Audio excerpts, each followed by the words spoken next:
காலேஜ்ல படிக்கிற பசங்களா இருக்கட்டும், ஸ்கூல்ல படிக்கிற பசங்களா இருக்கட்டும், போராட்டத்துக்கு அனுப்பாதீங்க. காலேஜ்ல படிக்கிற பசங்களா இருக்கட்டும், ஸ்கூல்ல படிக்கிற பசங்களா இருக்கட்டும், போராட்டத்துக்கு அனுப்பாதீங்க. Hats off to Tamil Nadu youngsters.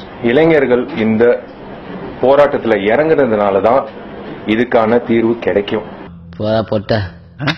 என்னது போடா போட்ட நடிகர் சங்கம் சார்பாக ஒரு ஒன்று சேர்ந்து காவிரி நதி பெற்றுத்தருவதற்கான விஷயங்களை ஏதாவது செய்வதற்கான முன்னெடுப்பு. There will be no politics in நடிகர் சங்கம். இல்ல, முந்தைய நிர்வாகங்கள் வந்து செய்திருக்காங்க, நீங்களும் கலந்துருக்கீங்க, பல்வேறு விஷயங்கள் செய்திருக்கீங்க.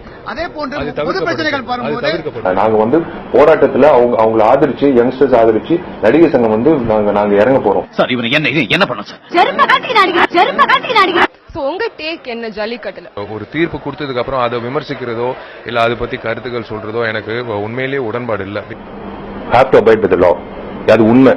But at the same time ஒரு சென்டிமெண்ட் வந்து ஒரு விஷயம், ஒரு கலாச்சாரம் சம்பந்தப்பட்ட ஒரு விஷயம் வந்து if it can be solved by the prime minister, we can voice it out. There's nothing wrong. இதுக்கு மேல ஒரு வார்த்தை பேசினேன் விஷால் என்ற ஒரு தமிழனா போறேன். నువ్వు తెలుగు అబ్బాయి నేను ఈ సినిమాని తెలుగుకి తీసుకెళ్తాను. ஏதாவது ஒரு போர்வையை போட்டிக்கிட்டு திரும்ப தமிழை இழிச்சவாய் நினைச்சீங்கன்னா